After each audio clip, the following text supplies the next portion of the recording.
Hello everyone, welcome back. Today we are doing a deck tech for Vivi Ornitier. Vivi is a 0/3 for 3 mana. He is a wizard.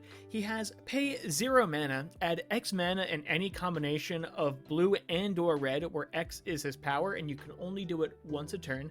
And then whenever you cast a non-creature spell, put a 1/1 counter on him, and he deals 1 damage to each opponent. So this is some Izzet Spellslinging pingers. So why play Vivi? Well, because Final Fantasy is a cool game franchise. I mean, just look at him. He's a cool little wizard. More importantly is he's basically a ritual every single turn on your commander. That's like the biggest thing with any kind of Storm or Spellslinger deck is the fact that you run out of mana. The fact that you can make him absolutely massive and then once a turn just pay like, yeah, I'll pay 0 and add like 8 mana to my mana pool is crazy.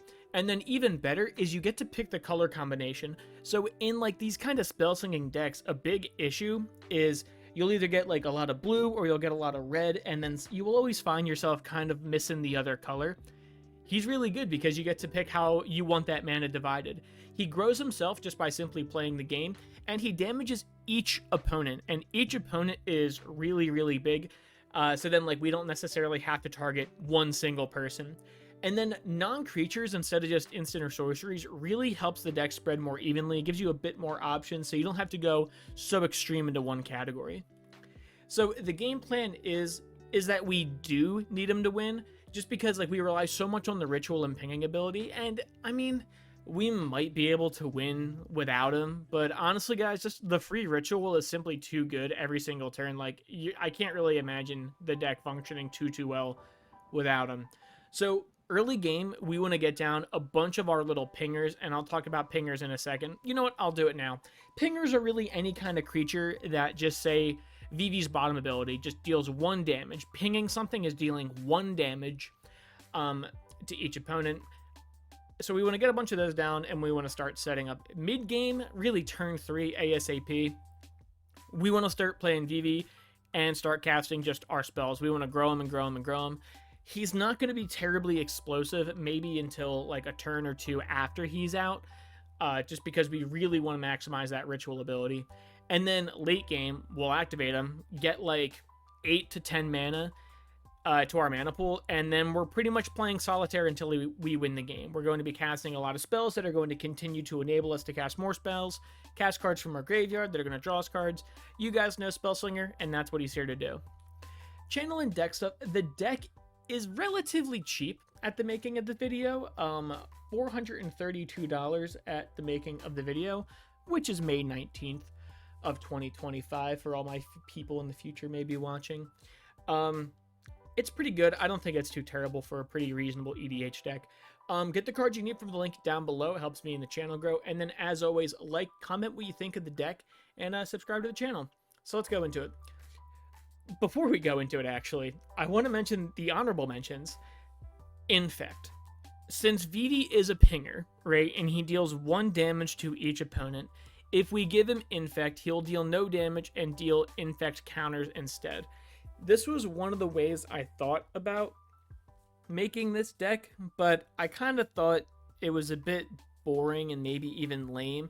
It's reasonably good, but it's almost like you're playing Arch Enemy at this point. So these are the honorable mentions. If you want to build him Infect, give him Infect and win in like a turn.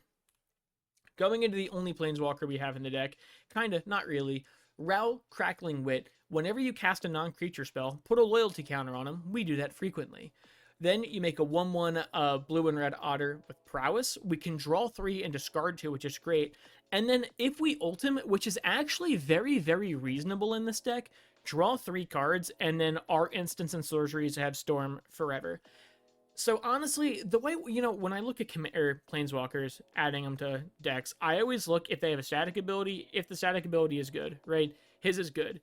He has a way to defend himself, and he has a good -3. Like, paying 4 mana to draw 3 and discard 2, is it ideal? Nah, not really, but it's still pretty good. He can make an otter to defend himself, but the fact that his static ability is so good, ulting him is very, very realistic in this deck.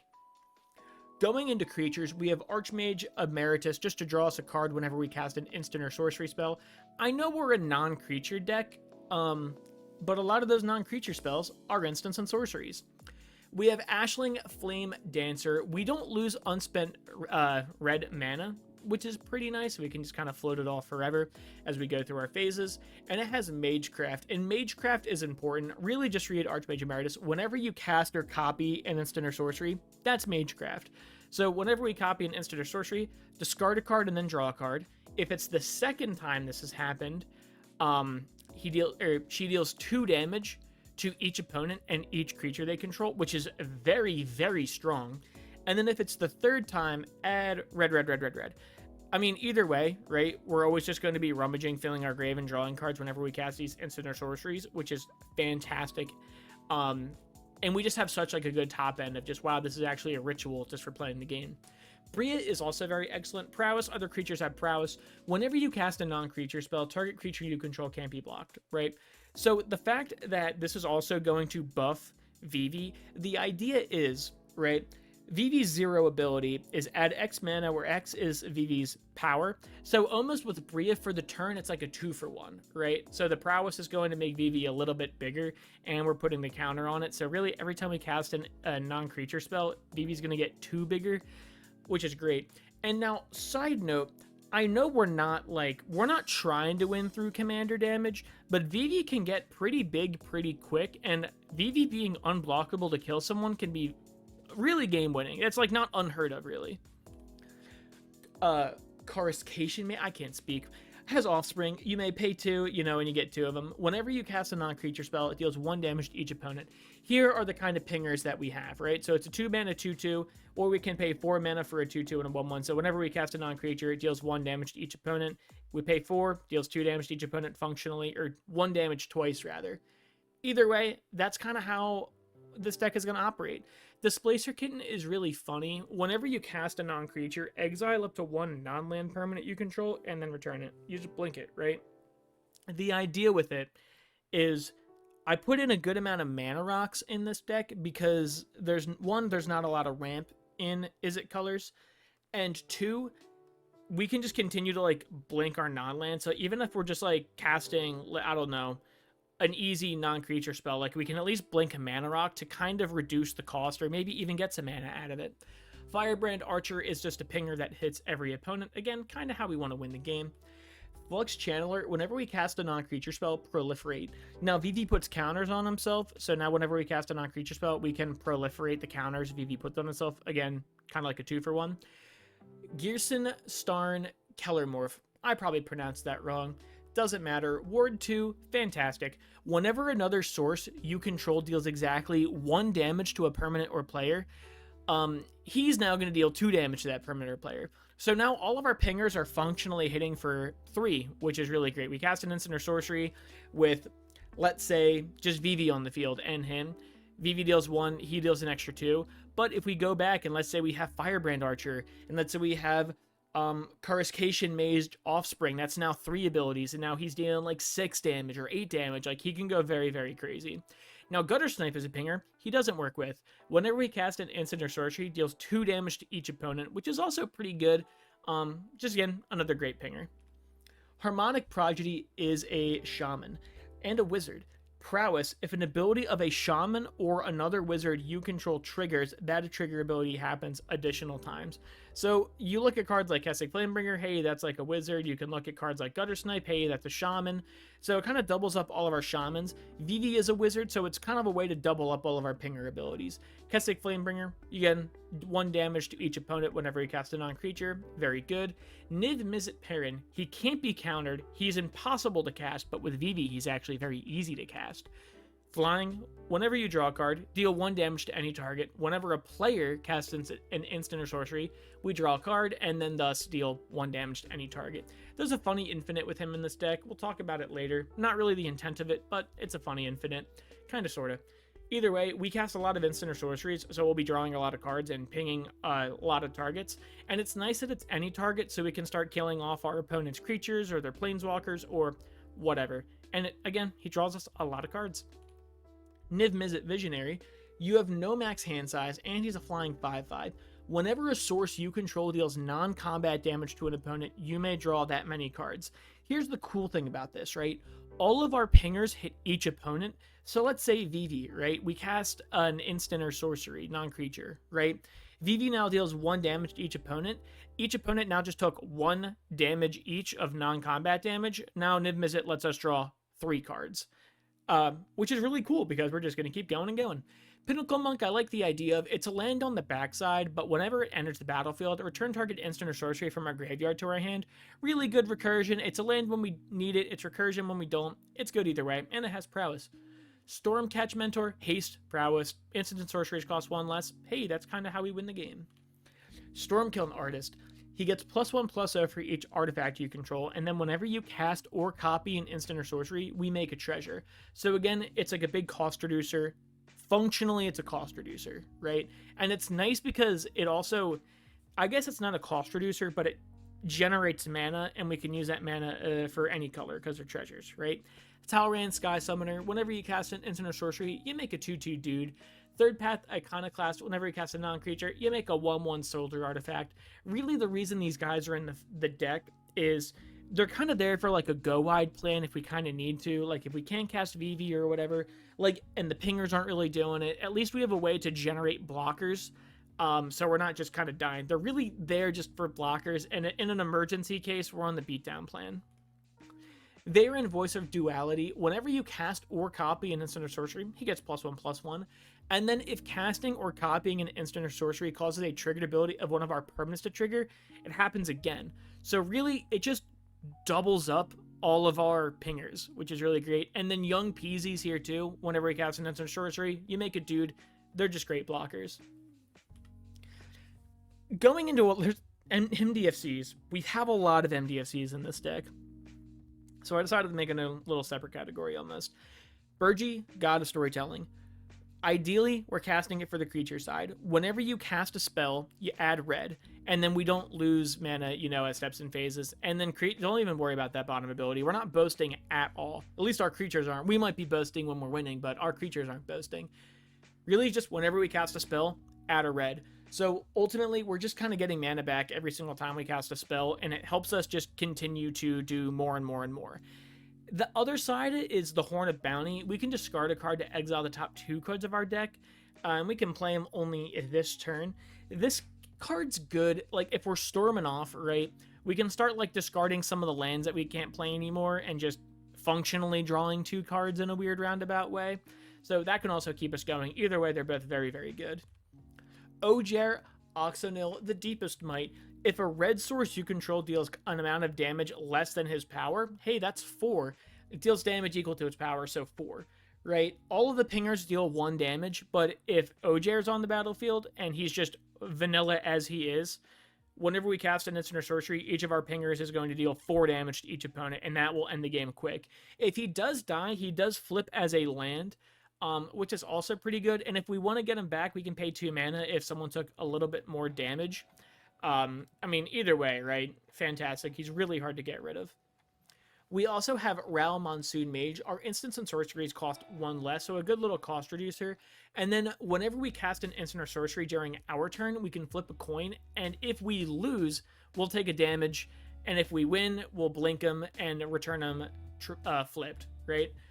Then he flips as the Leyline Prodigy. He enters the battlefield with an additional loyalty counter on him for each instant and sorcery spell you've cast this turn. So we can plus him to basically just still have a cost reducer. We can minus him to deal 2 damage divided as you choose among 1 or 2 targets, and then draw a card if we have another blue permanent, which ideally we will. And then if we minus 8 him, exile the top 8 cards of our library, you can cast any number of instants and sorceries without paying their mana costs. Which is also pretty good. Now, I really like him. Well, 1, he's just a good cost reducer. He also never enters at 2 loyalty because you have to cast at least 1 instant or sorcery to flip him. So he always kind of starts at 3. But yeah, he's a great cost reducer. He can ping, he can draw, and then if we ult him by some miracle, go for it. I mean, also, it's not very unheard of for us to ult him, like, in the same turn he comes down. That's not too bad. We have a brand new card, the Emperor of Palamacia. If I pronounce it wrong, guys, I haven't played every Final Fantasy. I'm trying my best. Add a red or a blue. spend it only to cast non-creature spells, right? Little mana dork. Whenever you cast a non-creature spell, if at least 4 mana was spent to cast it, you put a 1/1 counter on the Emperor, and then if it has 3 or more 1/1 counters on it, flip it to the Lord Master of Hell, a Demon Noble Wizard. I love that card type. Whenever it attacks, it deals X damage to each opponent, where X is the number of non-creature, non-land cards in our graveyard, which is really nice because that can be like a lot, right? Like, we can very well laser someone for like, or each opponent for like 10 damage just on attack. We have Urbrask. He's first strike. Whenever you cast an instant or sorcery, he deals 1 damage to target opponent, and we add a red. He's kind of like Burgy in a way, but he's also a pinger. And then if we need to, ideally we don't. However, we can pay a red, we can exile him as the Saga, or really flip him as a Saga as a sorcery, and we can only do it if we cast 3 or more instants and sorceries this turn, which again is very what we do. So when we flip him, if we need to, deal 3 damage to target opponent and each creature they control, so it's like a little one-sided board wipe. We can make 3 treasures, and then our until end of turn, we may cast instants and sorcery spells from our graveyard. And, you know, if it'll be cast, he gets exiled, and then we flip him back over to Urbrask, so then we can start benefiting off of that third Saga ability and start pinging and dealing damage and getting mana, right? Very, very good. Going into sorceries, we have Expressive Iteration. Look at the top 3 cards, put 1 hand, 1 on the bottom, and 1 in exile. You can play the exiled card this turn. Ideally, we're drawing a card, we're exiling a land and playing a land for a turn, and we're just getting rid of the third one we don't want. Now, Faithful Looting is also great. Draw 2, discard 2, and then we can flash it back later. Again, all of these cards are just meant for the Storm to continue. Now, we're not necessarily like a Storm them out deck. We have a couple Storm cards, but we really want to cast a bunch of instants and sorceries to make our pingers just like deal 1 damage to everyone a bunch of times, right? That's really our end goal. We have Jataxian Probe. Look at target player's hand, draw a card. Now I know what you're thinking, why would you even play that? Well, because it costs no mana. It costs 2 life, right? 2 life, we ping everyone, we do all of like the little Magecraft abilities, and we draw a card, so it still replaces itself. We have a Grape Shot, 1 damage to any target, and it has Storm.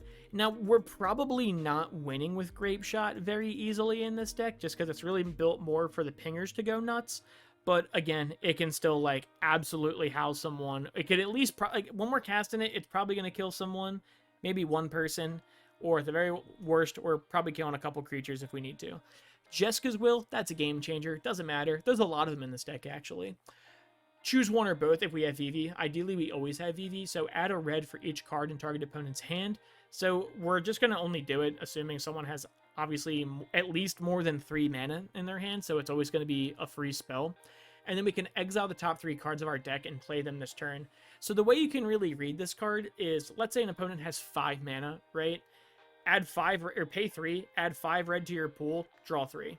Basically how Jeska's Will reads. It's crazy. Mizzix's Mastery.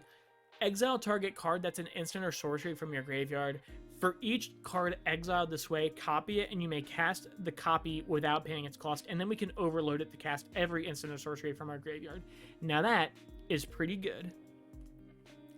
Past in Flames, just to give our instants and sorceries flashback until end of turn.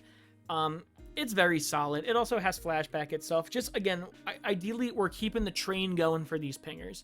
Ponder, look at the top 3 cards. You may shuffle, put them back in any order. Then we draw a card. Again, a little 1 mana cantrip that gives us more card advantage. We can shuffle our deck if we don't like anything going on. Very solid. Will of the Jeskai in our Izzet deck. Can you believe it? Choose 1. If we have Vivi, do both. We'll probably do both, right? Each player may discard their hand and draw 5 cards, and then each instant and sorcery, gains flashback and their cost. It's a Past in Flames, right? So the idea of this, ideally, we want to bin our hand, right? Because then we can just cast whatever we got rid of in our hand from our grave anyway, at least our instants and sorceries, and we draw an extra 5 new cards. And then, yeah, we just continue on. If we have, like, a full grave, this card's, like, honestly, like, almost the later we play this card, the better. It just gives us so many more options. And then we have Windfall, kind of for the same logic. If, like, we're casting all these instants and sorceries and we're running out of gas, we're just going to want to wheel our whole hand. We're just going to bin our hand and draw a bunch of cards, right? That's one of the big killers in these spell slinging decks is you run out of gas. You run out of mana, or you run out of card advantage. If you run out of things to do, it's like the worst feeling having so much mana and nothing to do with it. It feels like such a waste. So we need these kind of like windfall abilities, literally windfall abilities, to keep us going.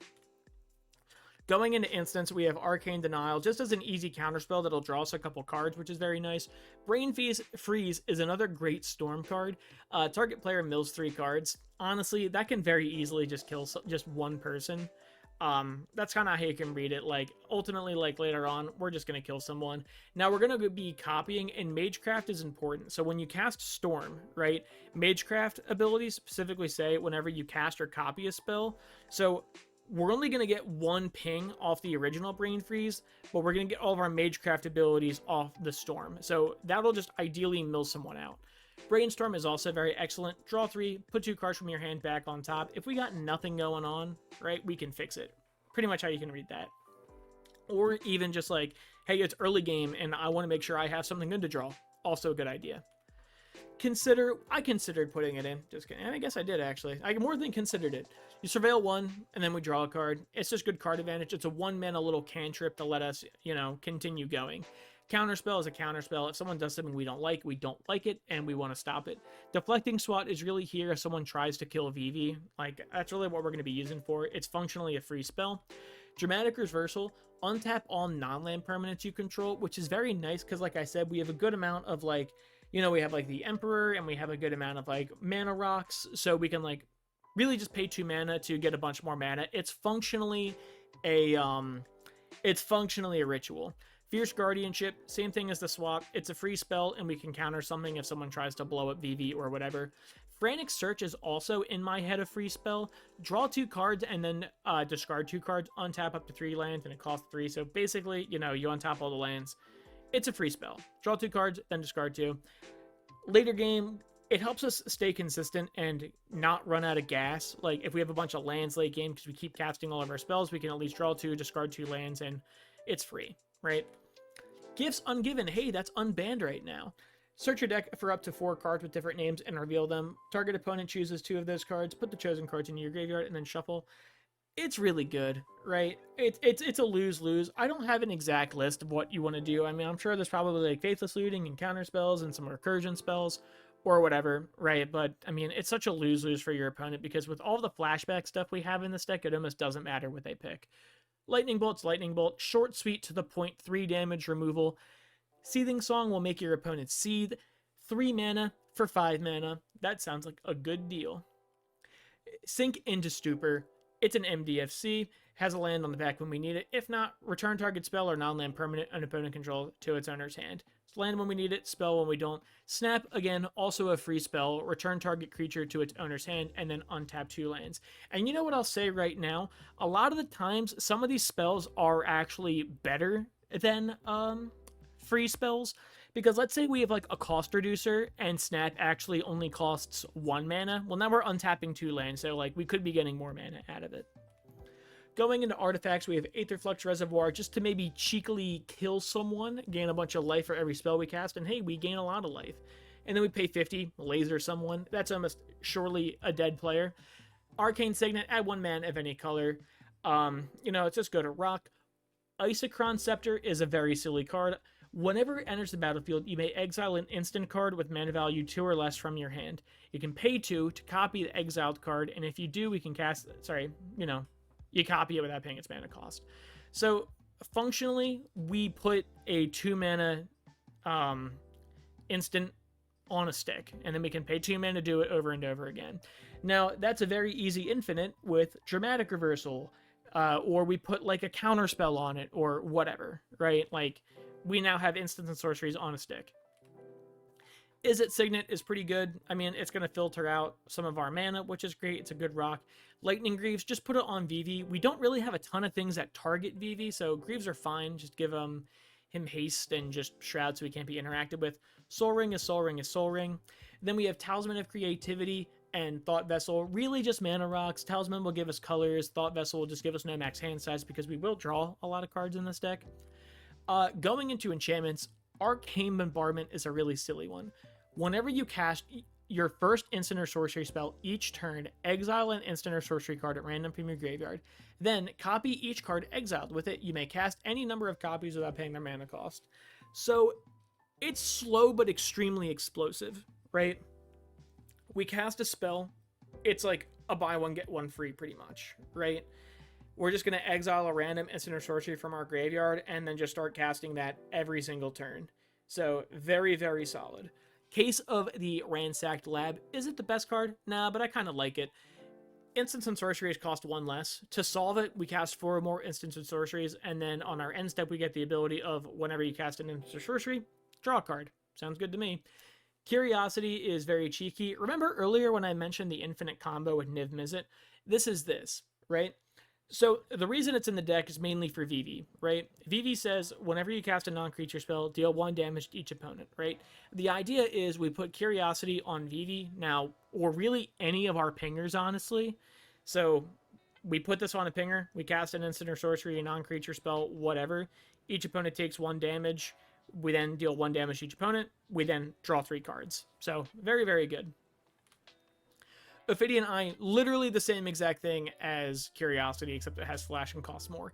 Sigil of Sleep is extremely silly. Whenever enchanted creature deals damage to a player, return target creature that player controls to its owner's hand.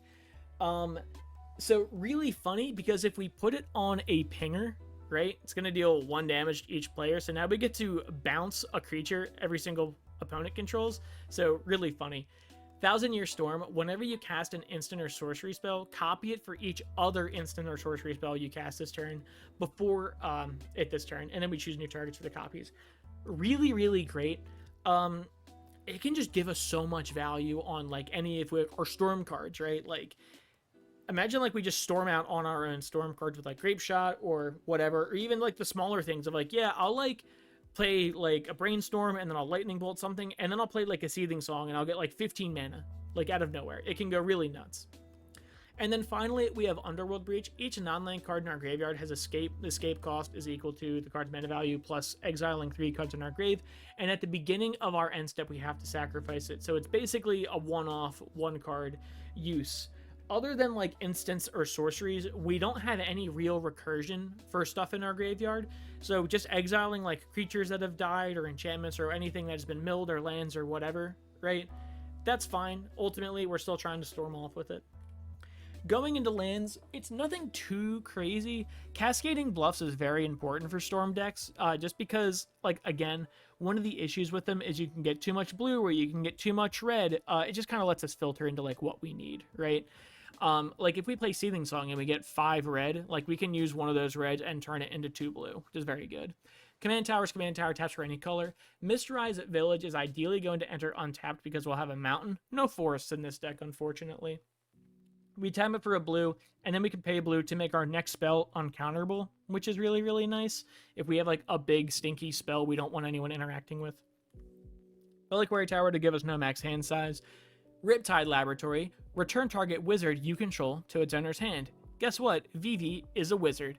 This is really just kind of like break glass in case of emergency kind of deal. Like if someone's about to kill Vivi and we have the mana open, we might as well just bounce Vivi if we don't have any interaction with it, so at least we don't have to pay a commander tax on them. Steam Vents is Steam Vents. It's really just like an untapped land.